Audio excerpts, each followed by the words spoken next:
नमस्कार, शाम के 7 बजने वाले हैं। वक्त है फास्ट एंड फैक्ट्स का। फास्ट एंड फैक्ट्स में देखिए आज की तमाम बड़ी खबरें पूरी रिसर्च के साथ। मैं हूं सचिन और मेरे साथ है रुचिका। यूके में आज पाकिस्तान के खिलाफ बड़ा प्रदर्शन हुआ है। तस्वीरें पाक अधिकृत कश्मीर के कोटली इलाके की हैं, जहां लोगों ने पाकिस्तानी सेना और खुफिया एजेंसी ISI की जातियों के खिलाफ प्रदर्शन किया। लोगों में इस बात को लेकर गुस्सा है कि पाकिस्तान से आज़ादी की मांग करने वाले नेताओं और कार्यकर्ताओं को फर्जी एनकाउंटर में मार गिराया जाता है।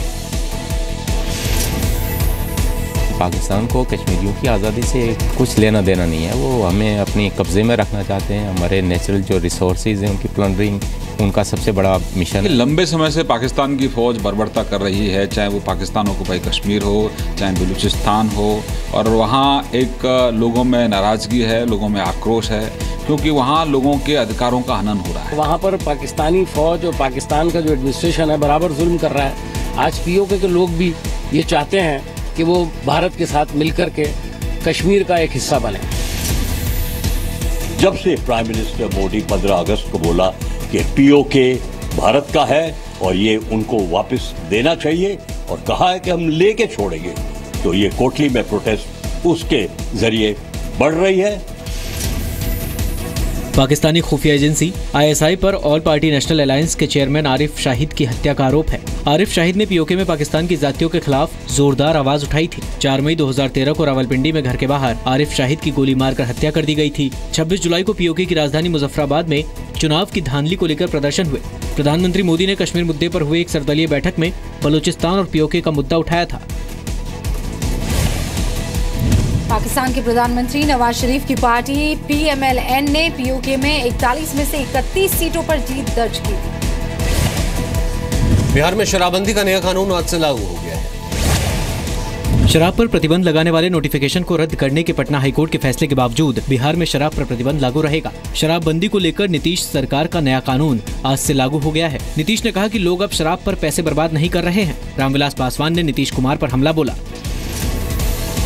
इतना बड़ा काम जो सामाजिक परिवर्तन की बुनियाद जिसने रख दी है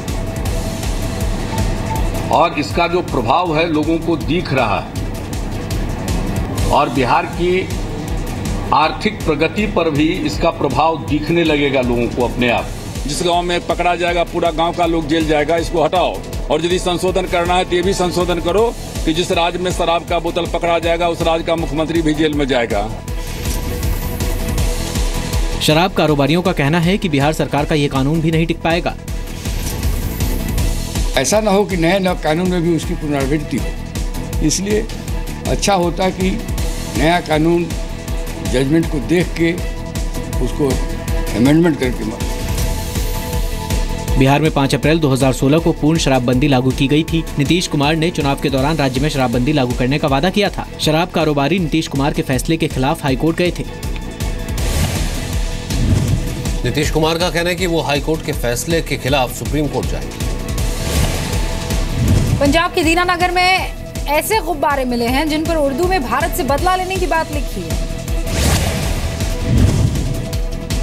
पाकिस्तान की ओर से भारतीय सीमा में धमकी भरे ऐसे गुब्बारे पहुंचाए गए हैं। पंजाब में गुरदासपुर के खेसल गांव में ये 2 गुब्बारे मिले। गुब्बारों पर उर्दू में धमकी भरा पर्चा भी लिखा था। पर्चों पर सर्जिकल स्ट्राइक के विरोध में सीधे सीधे PM मोदी को धमकी दी गई है। ये दोनों बैलून एक व्यक्ति को अपने घर के पास मिले, जिसके बाद उसने दोनों गुब्बारे पुलिस को सौंप दिए। पुलिस ने जाँच शुरू कर दी है। गुब्बारों में कभी कभी कुछ विस्फोट भी आता है, कभी कुछ और चीजें आ सकती है, लेकिन ये तो कोई खास नहीं है, सिवाय डराने वाली बातें हैं और बढ़ाने वाली बातें कि हम ये कर देंगे वो कर देंगे।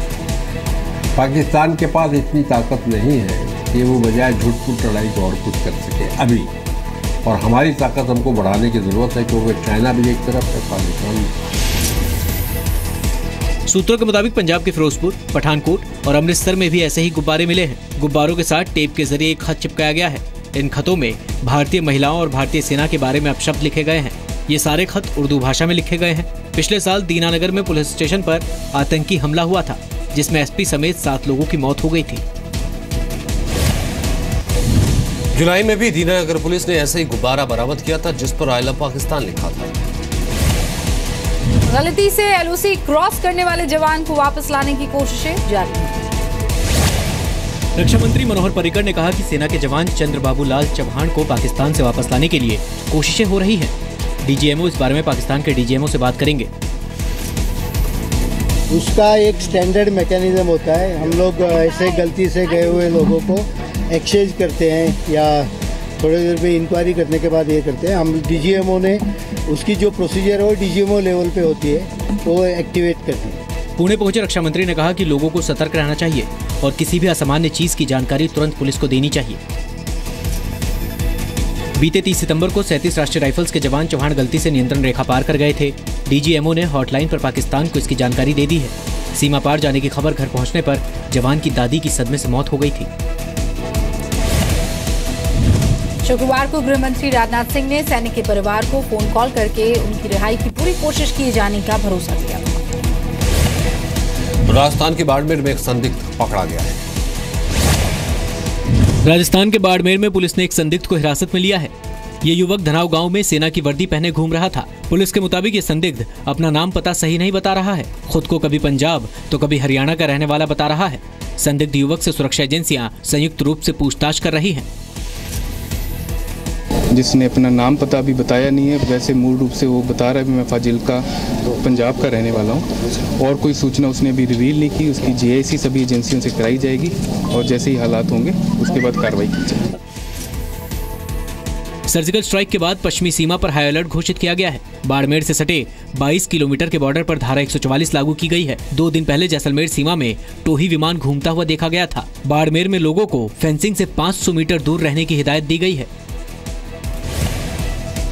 सर्जिकल स्ट्राइक के बाद पश्चिमी सीमा पर पाकिस्तान युद्धाभ्यास कर रहा है।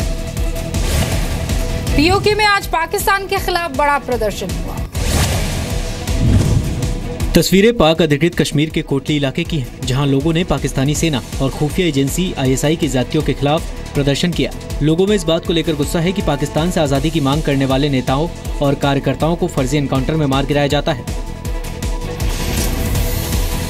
पाकिस्तान को कश्मीरियों की आज़ादी से कुछ लेना देना नहीं है। वो हमें अपनी कब्जे में रखना चाहते हैं। हमारे नेचुरल जो रिसोर्सेज हैं उनकी प्लंडरिंग उनका सबसे बड़ा मिशन है। लंबे समय से पाकिस्तान की फौज बर्बरता कर रही है, चाहे वो पाकिस्तान ऑक्युपाई कश्मीर हो, चाहे बलूचिस्तान हो, और वहाँ एक लोगों में नाराज़गी है, लोगों में आक्रोश है, क्योंकि वहाँ लोगों के अधिकारों का हनन हो रहा है। वहाँ पर पाकिस्तानी फौज और पाकिस्तान का जो एडमिनिस्ट्रेशन है बराबर जुल्म कर रहा है। आज पीओके के लोग भी ये चाहते हैं कि वो भारत के साथ मिलकर के कश्मीर का एक हिस्सा बने। जब से प्राइम मिनिस्टर मोदी 15 अगस्त को बोला कि पीओके भारत का है और ये उनको वापस देना चाहिए और कहा है कि हम लेके छोड़ेंगे, तो ये कोटली में कोस्ट गार्ड ने गुजरात में एक संदिग्ध नाव पकड़ी है। कोस्ट गार्ड्स ने गुजरात के पोरबंदर में एक पाकिस्तानी नाव को पकड़ा है। नाव पर 9 लोग सवार थे। सभी को हिरासत में लेकर पूछताछ की जा रही है। सूत्रों के मुताबिक कोस्ट गार्ड्स के जहाज ने इस नाव को देखा था। मछुआरों ने अधिकारियों को बताया था कि नाव में सवार लोगों ने उनसे मुंबई का रास्ता पूछा था। गिरफ्तार किए गए सभी लोग पाकिस्तानी बताए जा रहे हैं।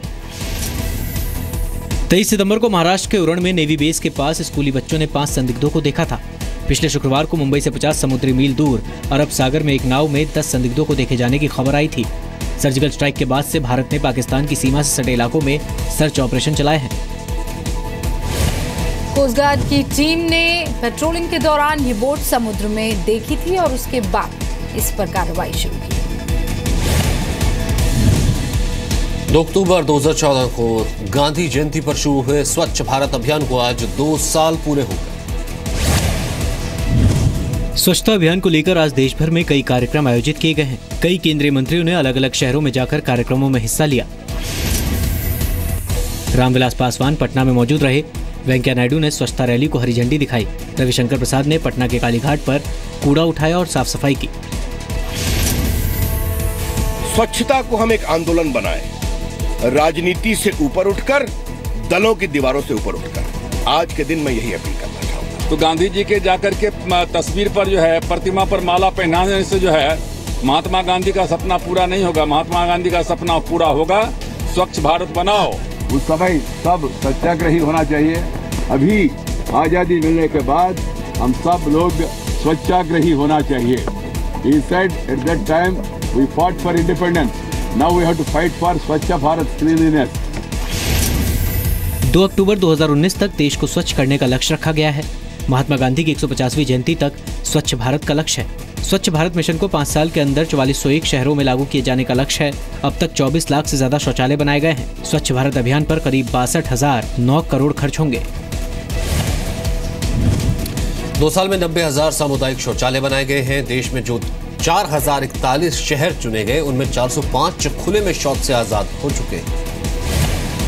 अफ्रीकी देश इथोपिया में मची भगदड़ में 50 से ज्यादा लोग मारे गए हैं। यह हादसा इथोपिया के एक शहर में हुआ है, जहां एक धार्मिक जलसे के दौरान सरकार विरोधी नारेबाजी शुरू हो गई। इसके बाद पुलिस ने लाठीचार्ज किया और उसके बाद मची भगदड़ में 50 से ज्यादा लोगों के मारे जाने की खबर मिल रही है।